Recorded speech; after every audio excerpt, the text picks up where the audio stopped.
You will do this great favor for me. You will model for me at the premiere. Well, Monsieur Le Maire, I'd gladly put on a dress if that's what it's going to take to get you to agree to pressing the button on the randomizer today, although I think Marina's particular body shape might be more flattering to your creations than mine, and not to mention much less nightmarish. Oh, that dearest girl. I would follow her to the edges of the earth. Excellent. You mean? I mean, if you press that big red button right here, I, as Marina's manager, can guarantee she'll be at your fashion show. Probably. You will not be disappointed. I promise you. There will be a sensation. Well, let's hope so. Oh. Oh, mon Dieu. Yes, I'm sorry, it is rather a lot of noise. Let me just take care of that. Huh. Well, that's a sound we haven't heard for a while. What does it mean? I don't understand. It means that we have landed on an episode from a two-part story. So we'll be watching part 1 today and part 2 next week. I would never have believed it. Indeed. So, break out the champagne. Did I hear someone mention champagne? And pass me that printout, Francois, if you please. I shall commit my great secret to Pepper. Aye, thank you. Right, let's see. Ah, okay. What is it? Well, it's, I hope you don't mind. No, I mean, it's not one of my favourite stories from this particular series, but... Alas, I'm the end of my wits. What am I to do? But it's also notable for being that show's very first episode. Oh, this is too much. Which, you know, is definitely something. Oh. So, without any further histrionics, here's Terrahawks with part 1 of Expect the Unexpected. Watch carefully. But where do you suggest? The top of the Eiffel Tower? Well, we're not really allowed to travel at the moment, are we? Oh, I need reviving.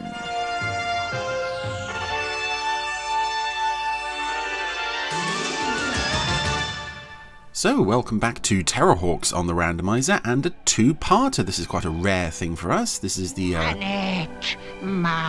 series opener. A small step for us, but a large step towards mankind. And I have heard some people say that this One of the alien ships is approaching our base. this opening scene is one of the most dramatic in the series, which Languages I think I'd probably have to agree with, actually. are an unarmed geological base. It's pretty effective in establishing Zelda and the rest as a credible threat. Of this planet. There we go, whole base full of innocent people just wiped out. Of course, it's all done with effects and voices. We don't see the puppets, which I'm sure it was always intended that we never saw the puppets in that scene, but I do wonder if that's part of what makes it so effective.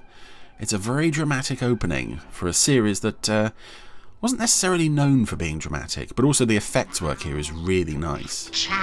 My stepping stone to planet Earth. Not just the destruction of the Mars base, but the arrival of the fleet of ships themselves. Prepare for my first attack on Earth. No explanation, of course, for why Zelda wants the Earth, but never mind. When is a house not a house? I don't know. When it's the White House. Aha. 1,000 feet below the surface, the Battlehawk. Flagship of the Terrahawks, an elite fighting force ready to engage the invaders from Mars. What do you think? Yep, Robbie Stevens picking up some extra work as the narrator here. Mechanical metamorphs. Certainly offensive and as Mechanical metamorphs. I don't know. to attack. It looks like our first 10:30. Exactly. Have a good fright. I'll stuff you. They're establishing the casual racism early there with Hero. Hawk Nest, 10:10. And I don't know. What? I don't know. I was going to say some words. But now we have this lovely Treehawk launch to look at instead. So I'll just marvel in this for a while, because as silly as it is having Treehawk launch from the tree like this, which seems to be in the middle of nowhere, I've always rather liked that sequence. No idea how Hero gets aboard, of course. 101, this is Lieutenant Hero. I'm docking with Space Hawk now. See you on the flight deck. 10-10. I mean, where else do you think I would be? I'm always on the flight deck. But this is another nice scene as well. 101's smiling at Hi, Hero. Erica. My, how you've grown. Nice to see you, Lantana. Why, Cassandra, you look beautiful. You've obviously been talking to them, just like I told you. Yes, sir. You know something, 101? Dr. Einstein's theory is that my plants flourish because of the artificial gravity up here. And when I explain to him it's because I talk to them, do you know what he says? You're a nut? Exactly. So that's a nice scene establishing the relationship between Hero and 101, which is going to remain in place for the rest of the series. They've got, they were reasonably well defined in that scene. Unfortunately, certain other characters in this story are nowhere near as well defined. Case in point, I really hate this early Tiger Einstein puppet. Doctor, I have a contact. I don't believe it. I just don't believe it. It does.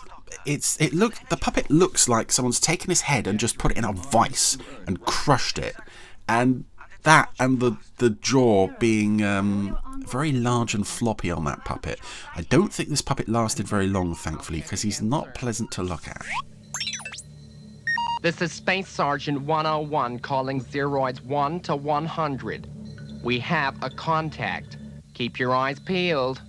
And I do get with a lot of these Super Mario Nation shows and, well, Anderson shows generally, if you've got a good story for the first episode, then it kind of doesn't matter that you don't go out of your way to really explain Must have a visual sighting by now. who characters are and what they're doing there and what their relationships are to each other. If the story is good enough in the first episode, we can assume that we'll find out the rest of that stuff later.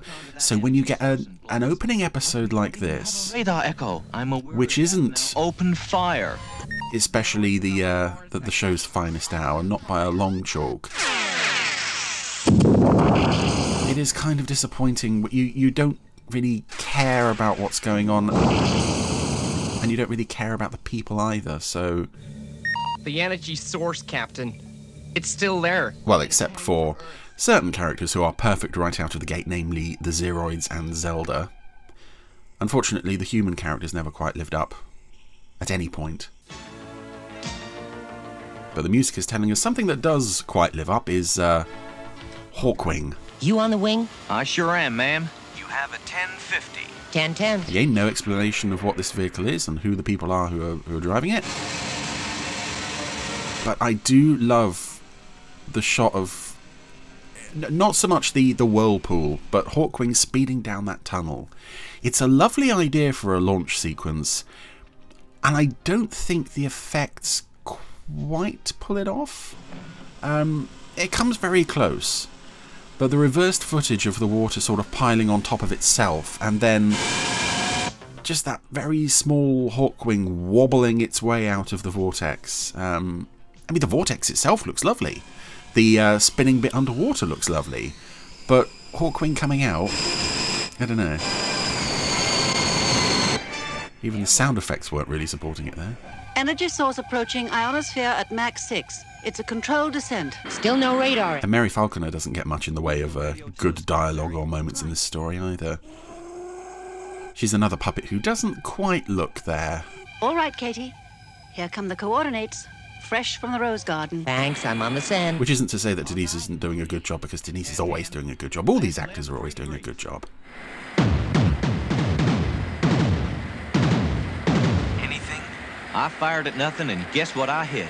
Okay, Katie, stay in that area. I may need you. 10-10. Energy source now. I've always wondered with this show as well, when you see scenes in the Battlehawk cockpit. Side. 100 miles due north of Bangkok. There he is, there's Zero. You see the view directly ahead from Battlehawk, and it's just this long tunnel, which I've always assumed is meant to, that's meant to be the upwards tunnel from when Battlehawk actually launches. So I don't know what this miles of tunnel ahead of them when they're landed horizontal at the bottom of the bay is about. Anyway, here we go. Just as the point of the episode is flagging, we introduce the Zeroids. Right, man. Gillespie Avenue. This is it. Albeit largely in stop motion form. And straight out of the gate, Windsor Davies, as a robot, as his Sergeant Major character, is just perfect. Equipment and men.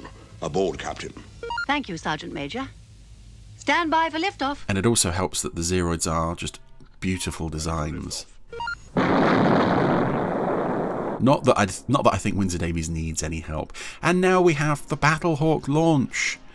And I feel I can talk over these sequences as if we're watching them for the first time, because this is what viewers watching this episode for the first time back in '83 would have experienced. I kind of like the idea behind this launch sequence, that they're so far beneath the White House. But you've always got that question in your head, what happens to everything in the White House? All the furniture. We know it gets tipped over and thrown about. We saw that in Terror Tomb. So, I mean, I would assume most of the house itself is just for show, really. Haiti, bring the Hawkwing to the battle zone. We'll need air cover. We're on our way. Hero, move into geostationary orbit. I want you to keep your eye on the battle zone. 10-10. And I do get the feeling that this episode, this opening of Terrahawks was a bit of a disappointment to long-time Anderson fans who saw it when it first went out, expecting something like a Glory Days return to the old Super Mario Nation style, and they got this. Exactly. I think the show is more popular with either people who weren't aware of it when they first saw the show back in '83, or Encounter with the new Martians, Tiger. What do you expect? Or have come to it later. I expect the unexpected. Because that's the title of the script. I was also confused by that new Martians line. It sounded like there were previous Martians. But who knows? Who cares? We are now in... Yeah, we even get a caption saying we're in Thailand. Which is strange because the show rarely went anywhere other than the desert or Badwater County. I think the most exciting place they went after this was Egypt. One of my men has just reported. Yeah, I got it. How are we doing? We are doing just fine. I think another reason I don't like that tiger puppet is because his face is so crushed. It shows off his teeth Sergeant Major. more than any other puppets. My reconnaissance party, sir, report that the area... Oh, that one-eyed glance over at Tiger. That's a lovely... These Zero props are so... Oh, they're so lovely. But going back to the location that we're now in Thailand. Zero. Oh, here's a particularly hideous shot of Tiger. Energy source and report. Sir. And use reasonable caution. Expect the unexpected. Caution. Yes, sir. Numbers 13, 27, and 35. Stand by for reconnaissance patrol. Yeah, it was always helpful to the show to have things happen in the middle of nowhere, in deserted places, because Sergeant Major. I would assume there just wasn't the budget to show a particularly populated or inhabited area. That's why you always get the middle of nowhere and Badwater County with its 5 occupants. My worst enemy out there. And as the show went along, they did manage to pull in certain effect shots that... I think of the nighttime city scenes in things like Midnight Blue and Play It Again, SRAM, TV City. That always looked quite nice, but... I'm moving us to Hill 28. You couldn't show an inhabited area on this show's budget. It was rare, really, to see multiple puppets in the same room. I think later on there's like a party scene in Space Cyclops, and there are lots, or seemingly lots, of puppets there, and it's quite a shock. And away goes Terrahawk, which, I don't know, it looks quite nice in that one publicity photo. Otherwise, I don't hugely see the point of this vehicle, though it does look nice close up, though. Again, the idea was that it could detach from Battlehawk and sort of observe the battle site, but they didn't really use that feature that often. He's nothing. Zero, how we doing? We've located the energy source, sir. And what? So I've waffled over a lot of what's actually happening here. There's an unknown alien energy source they've tracked from Mars to Earth. I can't see it. They can't see it. Zero, fire an energy bolt at the source. Sir. And it's a... This is demonstrating a power of Zelda as a feature of of hers that The energy source is still there, but was rarely ever employed after this. And I get the feeling that it's introduced in this episode because they're planning to make more use of it. But they never really do. What can you see, Sergeant Major? I see a spaceship. Under a gigantic spider. It's an alien spaceship. And it is under a gigantic spider. Just what I expected. A It's an alien rubber spaceship, spider. Right, but the spider's not gigantic. The spaceship's minute. Yeah, Zelda's ability to change the size of her vehicles. You would think that would be a massive advantage in combat against the enemy. I think she only uses it again once after this. But this is very cool. The flashing, now the spaceship is bigger than the spider, but not by much. Roll on. And bigger again. And then it just fills the sky. It's very cool. Roll on. Yeah, if nothing else, this show really establishes Zelda as a threat. 0 to Battlehawk. I want 50 men here immediately. On our way, Sarge. No, Sergeant Major. No. Return to Battlehawk.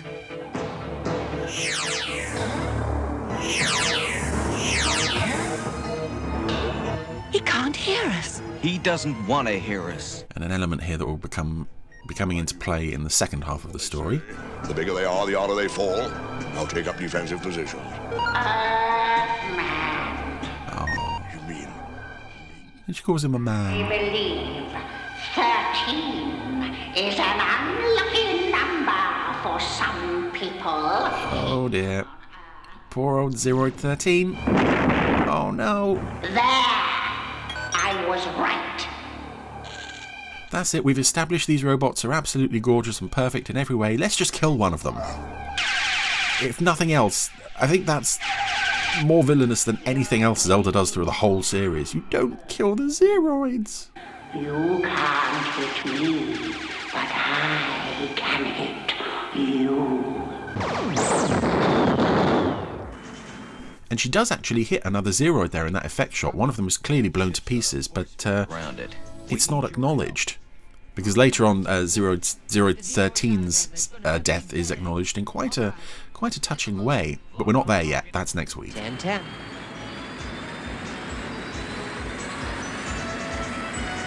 But we are now coming up to another feature, which I assume was meant to be a regular feature with this show, because why else would you introduce it in the first episode if you're not going to do it again?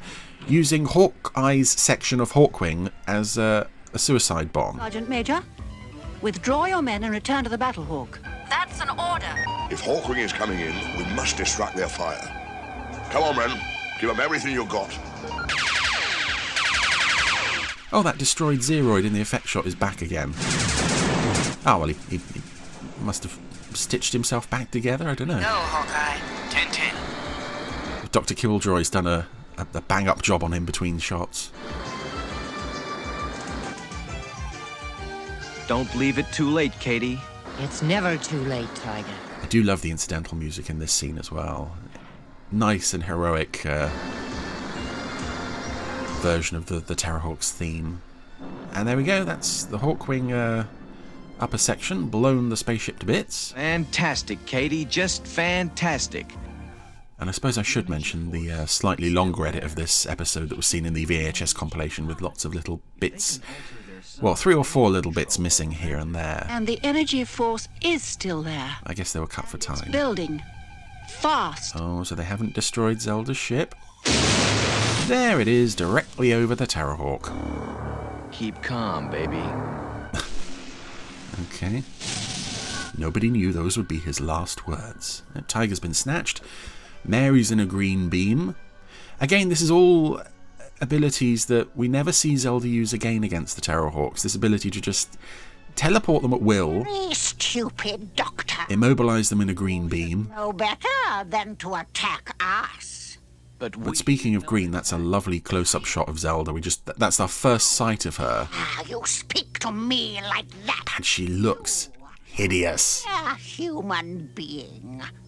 Human? But aren't you? No, I am not. Yeah, to be fair, Tiger, you wouldn't look at Zelda and think, oh, are you sure you're not human? We were their robots. But soon our intellect was greater than that of our creators. So we destroyed them. Your android? Yes, we are androids in the mold of our creators. Based on the oldest and wisest. That is why we are so beautiful. That's another great shot as well of Zelda stroking her hair with her fingers and those horrible claws. Are you receiving me? Mary, are you all right? This is Sergeant Major Zero calling for a copy. Doctor, what's your 1020? Well, he's gone. He ain't got one. The whole thing's totally beyond my comprehension. So it's nice that we're ending part 1 with, the Terrahawks are utterly baffled. Zelda could have destroyed Terrahawk and Battlehawk if she had a mind to it. Of necessity to pass your gunship. But they're more interested in just kidnapping Tiger. It'll blast us out of the sky. And my theory is that you've insufficient power left to reduce your ship's size and to maintain its force field. Correct.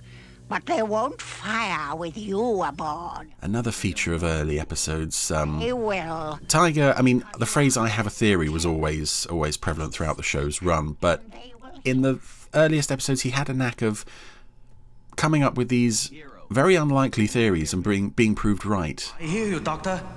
Where are you? I also like that he sat on a cube in Zelda's ship. It has insufficient power to maintain its force field. If you open fire, you'll destroy it. So, open fire. That's an order, hero. He won't fire. Not with you on board.